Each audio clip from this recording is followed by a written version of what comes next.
Months before the 1938 Munich Agreement, Churchill wrote a letter to Lord Maugham. "We are about to choose between war and dishonor. Our leaders will choose dishonor, and then we will have war under worse conditions."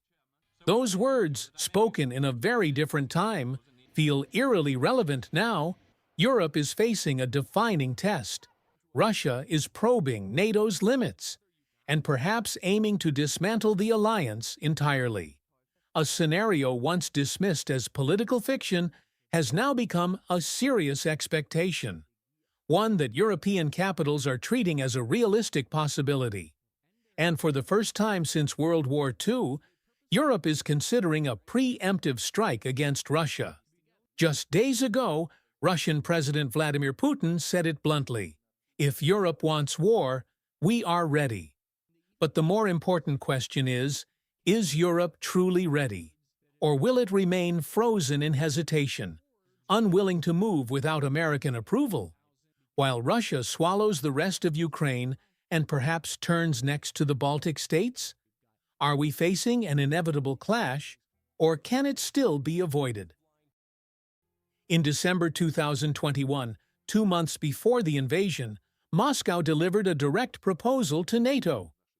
Reverse the 2008 pledge that promised Ukraine and Georgia potential future membership, and stop deploying Western weapons in countries bordering Russia.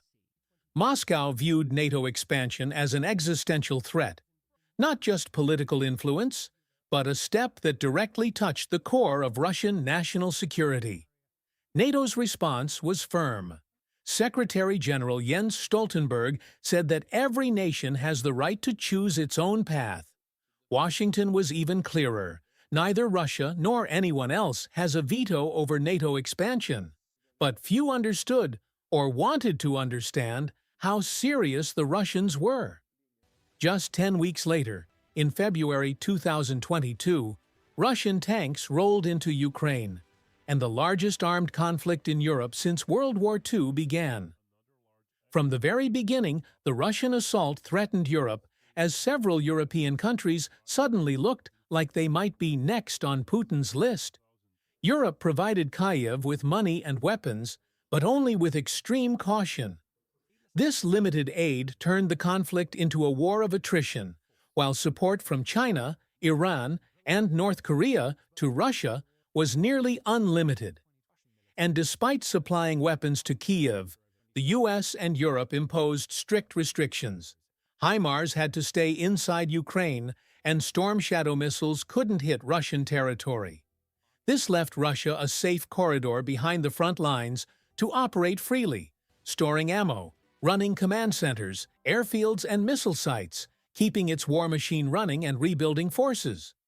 With a relatively secure position in Ukraine, Moscow entered a new phase, directly testing NATO. Since last September, Russian drones crossed into Poland and Romania. MiG-31 jets breached Estonian airspace, and unidentified aircraft appeared over Munich and Lithuania. Europe's response? Weak, hesitant, and disjointed. Trump, described by many as NATO's real leader, defended Russia, calling the violations likely unintentional. The message to Putin was clear: keep going. Moscow did just that. Analysts at Washington's Institute for the Study of War called this a campaign of psychological pressure, probing military responses, confusing allies, and normalizing airspace violations, all setting the stage for a direct clash with NATO without Russia firing the first shot. Why is Europe so afraid to respond forcefully to Russia?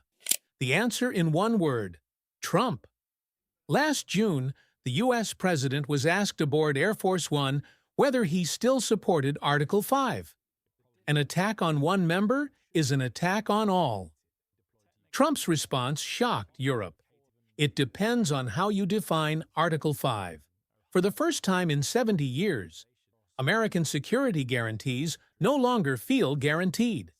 Today, 40% of NATO's military power comes from the U.S. Without it, Europe is exposed. But with America's political shift, European fear is growing. Despite its intimidating image, Russia is far from an unbeatable power.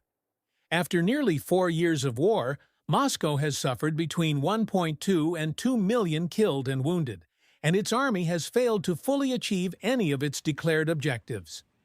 Meanwhile, the Russian economy continues to face deep, long-term pressure that grows with every month of conflict. But what gives Moscow strength isn't its capabilities. It's Europe's hesitation. Europe has enormous economic and military power, if united, but it is paralyzed, afraid to take any step that could draw it into direct conflict. This hesitation is what allows Moscow to push further. And with American support declining, Europe is stuck in a dangerous position, not helping Ukraine enough, not confronting Russia strongly, and by staying silent, handing strategic initiative to Moscow. German assessments warn that a Russian attack could come before 2029. But if Moscow ever decides to strike NATO, it will likely act before Europe closes its defense gaps. Today, Russia's military budget already exceeds the combined budgets of all European countries. $462 billion for Russia, compared to $457 billion for the whole of Europe. Moscow is ahead in the arms race, and its advantage grows as the moment of confrontation approaches, especially if the United States remains neutral. On December 2, 2025, Putin declared clearly, "If Europe wants a direct confrontation, we are ready." The countries most at risk of being targeted first: Estonia, Latvia, Lithuania, 3 small nations carrying Europe's future on their shoulders. Will Europe learn from Churchill's old warning? Or will it repeat history, only for war to arrive afterward? The coming years will reveal the answer. Don't forget to subscribe, hit the like button, and tell me your thoughts in the comments. I read every single one.